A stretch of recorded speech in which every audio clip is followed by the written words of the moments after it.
Hello friends, welcome back. Today is our Class 26, and today's topic is compound path. Here we have created two shapes. First, we will select both shapes, then we will go to the Object menu, and from there, click on Compound Path to make. As soon as we do this, the circle will cut the rectangle. Now, if we want to make any changes, we will enter isolation mode, and from here, we can edit the shape easily. Now this rectangle has become a compound path. Look at this. We want to apply a clipping mask to this image inside all of these shapes. First, we will place the image below the shapes, then we will select everything. Now, when we apply the clipping mask, you can see it does not work correctly.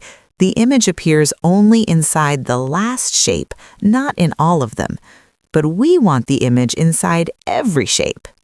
So for this, we will first select all the shapes, then go to the Object menu, click on Compound Path, and choose Make. Now all the shapes have become one compound path. After that, we will select the image and the compound path together and apply clipping mask.